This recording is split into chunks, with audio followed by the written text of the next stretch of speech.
Welcome to our journey into emotional predictability and problem solving. Today, we'll focus on the essential skill of challenging your thoughts. This is the first step in learning how to manage intense emotions and develop healthier responses to life's ups and downs. By understanding how our thoughts influence our feelings and behaviors, we can start to make meaningful changes. Throughout this video, we'll explore practical tools, real-life examples, and exercises that help you recognize and challenge distorted thinking. Let's begin by setting the stage for why this skill is so important and how it can transform your emotional experience.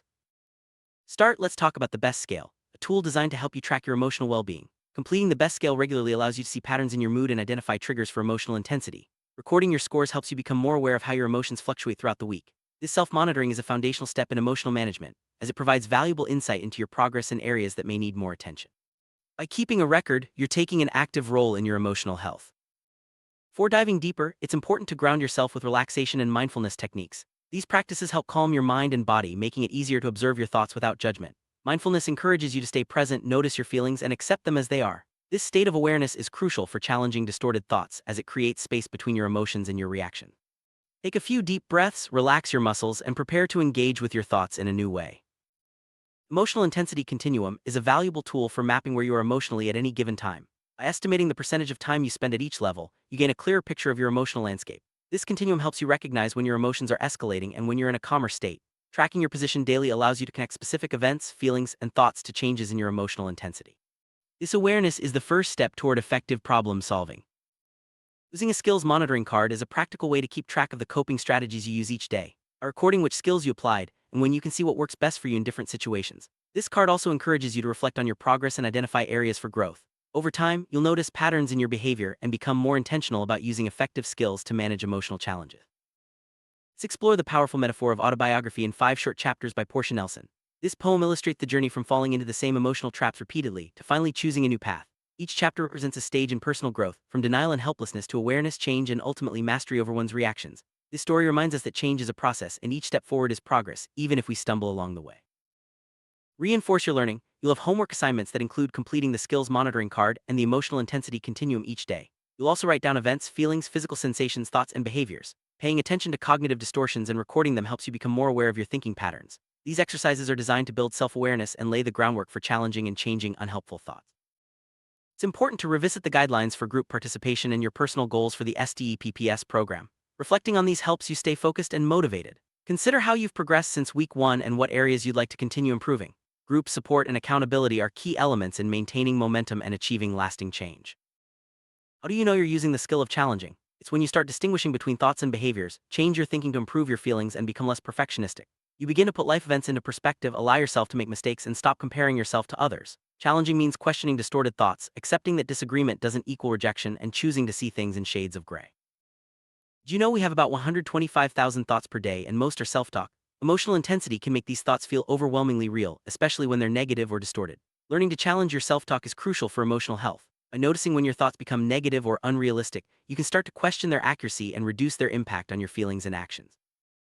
During episodes of emotional intensity, it's common to experience distorted thoughts that feel absolutely true. These thoughts can twist your perception of reality, making it hard to see things clearly. For example, you might believe someone is angry with you when they're actually trying to help. Recognizing that not all thoughts are trustworthy is a key part of emotional management. With practice, you'll learn to separate fact from distortion.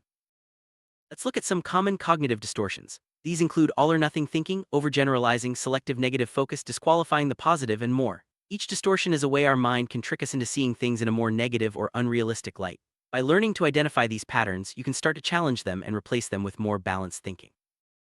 All-or-nothing thinking, also known as polarized thinking, is when you see things as either completely good or completely bad with no middle ground. For example, believing you have to be perfect or you're a total failure. This kind of thinking can be very limiting and discouraging.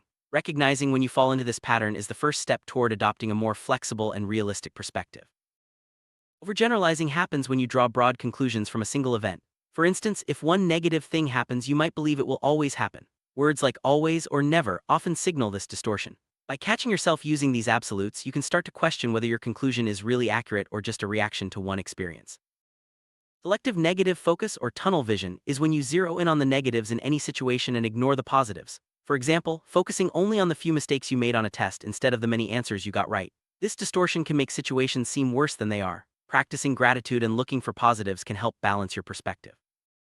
Disqualifying the positive means you dismiss or discount good things that happen. For example, if someone compliments you, you might think they're just being polite or don't really mean it.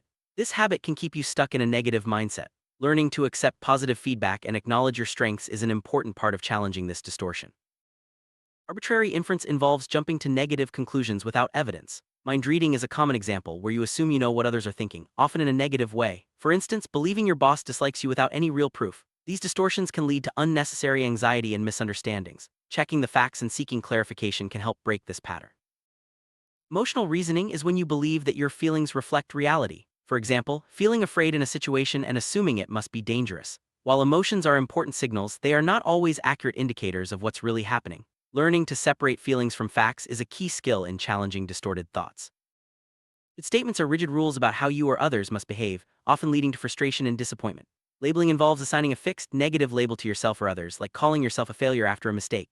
Both distortions can be harsh and unhelpful. Replacing should with more flexible language and seeing people as complex individuals can help you move past these patterns. Personalization is when you relate events to yourself without evidence, while blaming involves holding yourself or others responsible for every problem. Both distortions can lead to unnecessary guilt or resentment.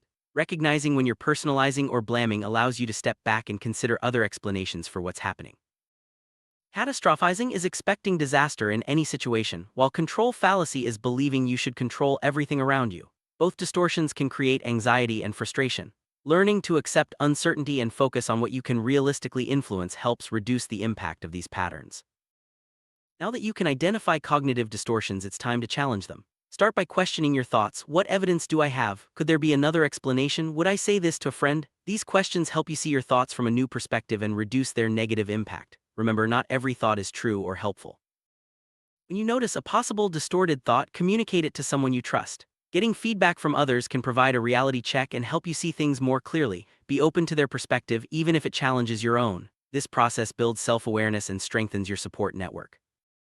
Accepting feedback, even when it contradicts your thoughts, is a sign of growth. It can be uncomfortable, but it's an important part of challenging distorted thinking. By listening to others and considering their input, you expand your perspective and learn to trust your ability to evaluate thoughts more objectively. Everyone experiences distorted thoughts from time to time. The key is to become aware of your personal patterns. Do you tend to think in absolutes, put yourself down, or assume you know what others are thinking? Identifying these patterns helps you catch distortions early and apply the skills you're learning. Using worksheets like the Continuum Worksheet and Challenging Worksheet helps you put these skills into practice. By writing down events, feelings, physical sensations, thoughts, and behaviors, you gain a deeper understanding of your emotional responses.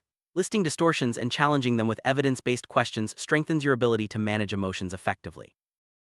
Let's walk through an example from the Challenging Worksheet. Suppose you notice the thought, if I make a mistake, people will think less of me. First, identify the distortion, perhaps all-or-nothing thinking or personalization. Next, challenge it. What evidence supports this? Have people reacted differently in the past? What would I tell a friend in this situation? This process helps you break the cycle of negative thinking.